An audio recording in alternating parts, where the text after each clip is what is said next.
For the first time, I have seen Israel is losing the narrative war here in the United States. People in the United States are not okay with what Israel is doing. And this is, I think, for the first time, we've seen a majority of Americans. 50% of Republicans want to see a ceasefire. 60 to 70% of Democrats want to see a ceasefire. So you've got a majority of Americans right now who are not okay with the bombardment that Israel is doing. There's just a vocal minority. And it does seem like what Israel's strategy is, and I've been saying this from the very beginning because it's pretty obvious, and you Palestinians know, you've seen this your whole lives. They're clearly trying to shove you out of the land. So they're clearly trying to push all these Gazans to the Rafah crossing border, and then they want to move they're wanting to put pressure on Egypt, either open the border or all these people die. That is the fact that Israel even puts that out there as an option of open the borders or 2 million people die. Well, they're only going to die if Israel kills them. Yet yet many people are looking at Egypt and saying, well, Egypt is the criminal here for not opening the border, when obviously the criminal is the one who's actually committing the massacre.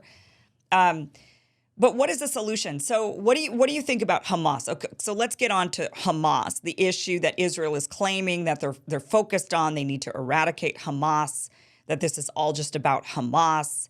Obviously, you're not a member of Hamas. You're with a different political party completely. What do we do about Hamas? What is the solution there? The solution is, first of all, immediate and complete ceasefire, then complete exchange of prisoners. The Israeli prisoners can come home safe instead of them dying under the Israeli bombardment. And that's, in my opinion, the goal of Netanyahu. He wants to kill all these, or he doesn't care about killing all these Israeli prisoners. And, they have this Hannibal doctrine, which means you should kill the prisoner before he becomes a hostage that will be exchanged with Palestinian prisoners. So I think all the Israeli prisoners would be released, and all our Palestinian prisoners should be released. We're talking about 8,000 people now in jail. No less than almost 2,800 of them are under the so-called administrative detention, which means people are held without even charges, without any legal process. We have 398 Palestinian bodies of Palestinians who were killed by the Israeli army or died in prison, who are still imprisoned by Israel. Can you believe it? I mean, if somebody is in prison and dies, and let's say he's sentenced to 40 years in jail, his body has to stay in prison till he finishes the term. This is the kind of these are sick people, they're practicing psychological terror and practicing psychological pressure on the families of these people. In the case of Jenin Camp, a mother of a young boy, 15 years old, who was shot by the Israeli army 2 years ago, told me the body of her child is in the refrigerator and she cannot sleep. She says to me, I just want to hold him for the last time and want a grave to cry at. And they're denying her that little psychological relief, These are sick people. They don't think properly. And when you have many members in the Israeli Knesset today telling journalists that their goal is to ethnically cleanse all of Gaza and then ethnically cleanse all of the West Bank, these people don't belong to this humanity, to the 21st century. And now they are controlled by these fascists. I call them fascists because you have a person like Smotrich, who's himself a settler, who says that Palestinians have no right to be in this land. And we will fill the West Bank with settlements and settlers till Palestinians lose any hope of a state of their own. And then they will have to choose between one of three choices: either to immigrate, which is ethnic cleansing, or to accept a life of subjugation, which is apartheid, or die, which is genocide. Now they are trying to put the people in Gaza in the front of one of two choices, either genocide or ethnic cleansing. No, we shouldn't accept neither genocide nor ethnic cleansing, and we will not accept that. And we don't want Egypt to open their borders. We ask Egypt not to open their borders because we do not want to allow anybody to evict us again from our homes one more time, becoming refugees.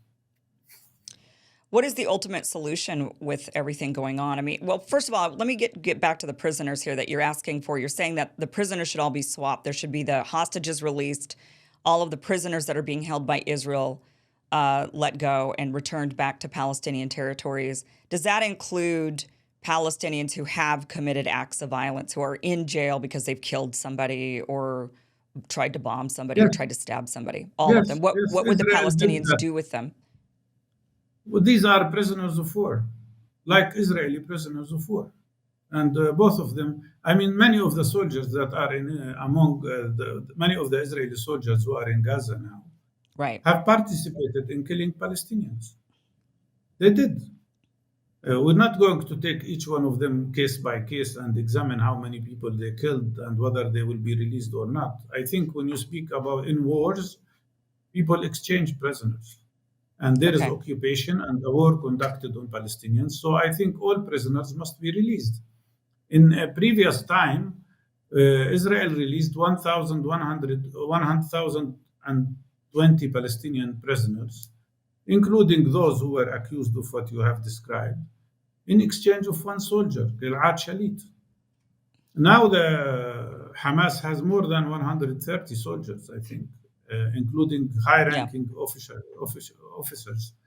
But it looks to me that Netanyahu doesn't care about their fate. He doesn't care. He continues to bombard, taking the risk of killing them all.